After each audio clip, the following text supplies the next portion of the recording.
So this is our new segment on TYT called Con Jobs. It is to explain how so-called tax reform is actually tax cuts, and it's for multinational corporations. And it does not create jobs, it actually oftentimes kills jobs. Now, they will say that it creates jobs, both the Republican Party, some of the corporate Democrats, and a lot of the business leaders, but that is not how they actually act. So we are doing investigations to find out what they're actually doing. We have a whole new division of the Young Turks called TYT Investigates, and you should check them out, tytnetwork.com/investigates, and they bring you this story. We'll have the link to the story in the description box below, wherever you're watching. First, today is their first story in this series, and they talk about FedEx and UPS, which are actually among the top 10 companies in terms of number of employees in the world. So that's a big deal. And so if they are actually going to hire more people, wow, that would be news and that would be great. So first of all, they keep saying that, oh my God, taxes are way too high and that's why we're not able to hire people. Well, is that true? So we looked into that. Well, this is in the Obama years from 2008 to 2016. FedEx does not list its US employee numbers in its SEC filings, but in its report for fiscal year 2016, it reported 353,000 employees globally, up from 213,500 in the fiscal year 2008.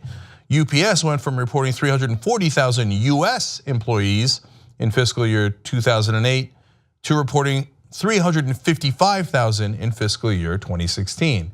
So FedEx added a ton of jobs, but we can't quite tell because of their filings if it's all in the US or mostly outside the country. But no question, they added jobs, they did not cut jobs. And the time that they were complaining about, oh, taxes are too high, we can't add any jobs. UPS clearly added jobs in that same time period. That's when they say taxes are too high, okay? So now, if taxes are too high and they don't have enough money to hire people, that's potentially possible, and almost everybody in TV dutifully reports that, yes, of course, well, the taxes being high means you hire less people and vice versa. So is that true, that they didn't have enough money? Well, we looked into that as well. Steve Horn, by the way, writing this story for TYT. Neither company has claimed a lack of resources to hire new employees. At UPS, last year's dividend payments amounted to $2.8 billion.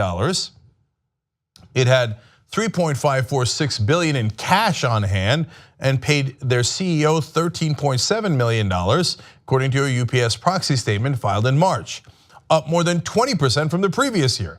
FedEx paid their CEO $15.6 million in compensation in fiscal year 2017, according to a proxy filing submitted to the SEC this September. The company ended 2016 with $3.53 billion in cash on hand. It gave its shareholders $227 million in dividends both last year and in 2015. As Smith indicated to CNBC, that's their CEO, he expects to use his company's tax windfall to expand those payments. So now you can say, hey, listen, they want to give money back to the shareholders, fine, no problem, that's their decision to make. They want to give their CEO a $15 million salary, no problem, that's their decision to make. But don't pretend you don't have cash because taxes are too high, because you have billions of dollars of cash on hand that if you wanted to, you could hire a ton of people with right now.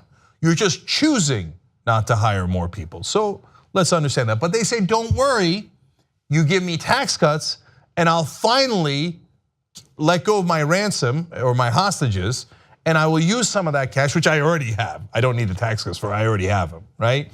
I will use it to hire people. In fact, let's go to the CEO's quotes so that you know what they're saying. David Abney is UPS's CEO. He says, it's not about, okay, corporations would like to pay less taxes. Oh, no. It's about growing the American economy, creating jobs, and giving us all a chance to be competitive. You see that David Abney doesn't care about his profits. He's just a humanitarian. He wants to create jobs and grow the economy overall. That's why he wants the tax cuts. We'll find out if that's true in a second. Then we go to Fred Smith. He is the CEO of FedEx. He says, it's got to be changed for the US competitiveness and to incent investment in the United States, because that's the only way you get blue collar wages up. Really? You're concerned about your workers' wages.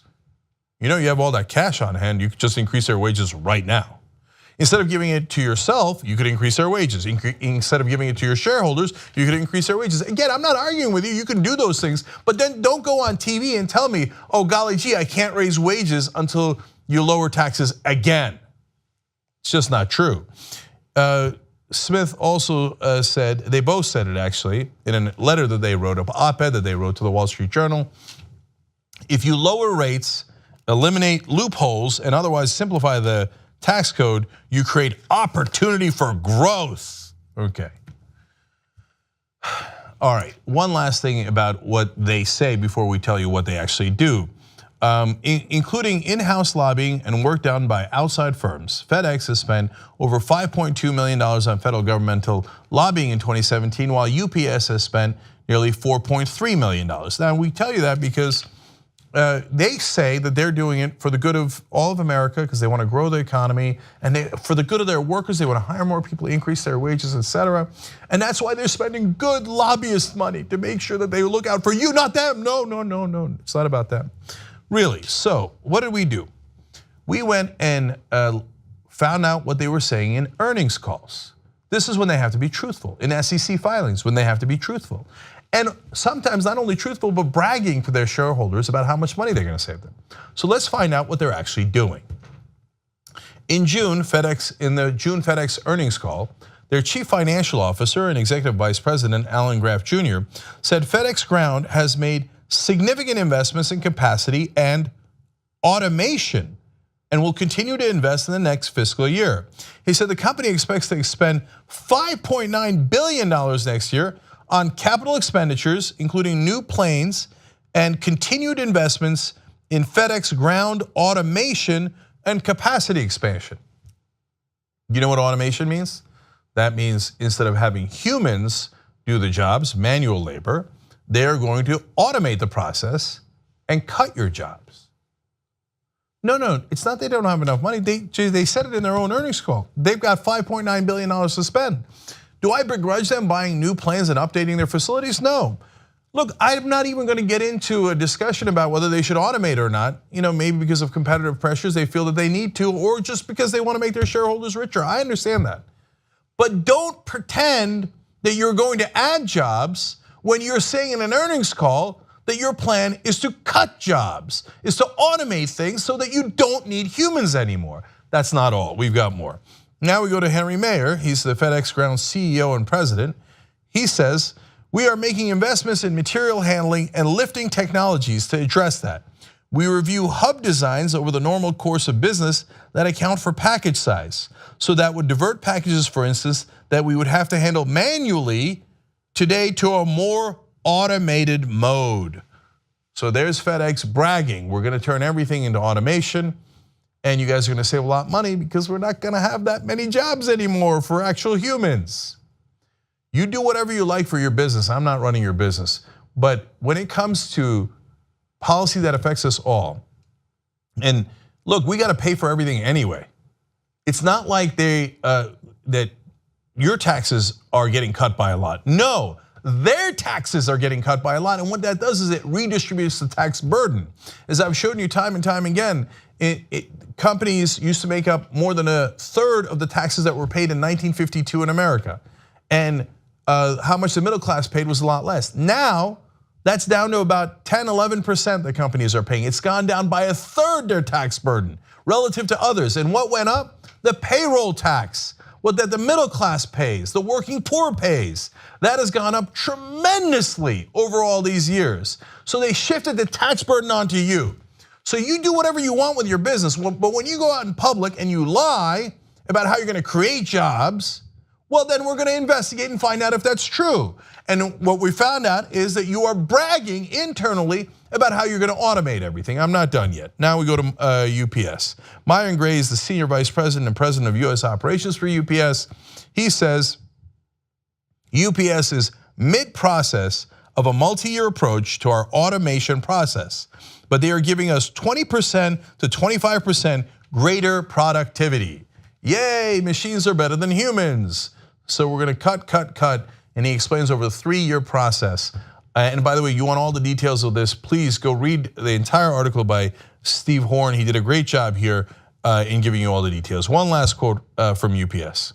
They say, in order to meet demand, we are increasing capital expenditures to expand network capacity and increase productivity by automating existing facilities. We are making strategic investments in our top 30 processing hubs, as well as adding new facilities to our network. And then they go on to brag. A UPS representative told industry publication Logistics Management in November 2016 that the equipment used at the Atlanta hub will serve as, quote, a showpiece for us with new automation systems. It's a showpiece. They're so proud of it. And what they want to do is, yes, they still need humans to drive the boxes to their facilities and to drive the boxes out. But once you get inside the facility, in their new showpiece, it's all automated. They've eliminated almost all the jobs in those new facilities. You want to do that to save costs? I understand. You're running a business. I'm not begrudging you that. A lot of people might begrudge you that. That's not the point I'm making. I'm just saying, please have the decency to not lie to us in public and tell us that you're going to use it to create jobs. No, you want to lower taxes so you can have more money for yourself, for the shareholders, for the executives. You're going to take it home. And if you do any investments, it's going to be abroad or in automation. We know because we asked you. We looked into your filings and your statements, and that is the reality of it. So when they go on these publicity tours, and UPS held one for Republicans in one of their showpiece centers where they later will automate, they pretended that, oh my God, we're going to create all these jobs. Look at us in a factory with all these humans walking around. Later they go and tell their shareholders, just kidding, we're going to try to cut all their jobs. But once we get the tax cuts, more money for all of us. That's the reality. So before your representatives go vote on those tax cuts, understand what they actually are. They aren't going to create any new jobs. They never have and they won't. It's just to make the already rich and powerful even more rich and powerful. That's their real purpose, but that's a little embarrassing. That's why they don't say that on TV. They pretend they're doing it for you. If you like this video, you probably like independent media. The best way to support independent media, become a member of the Young Turks. TYTnetwork.com/join.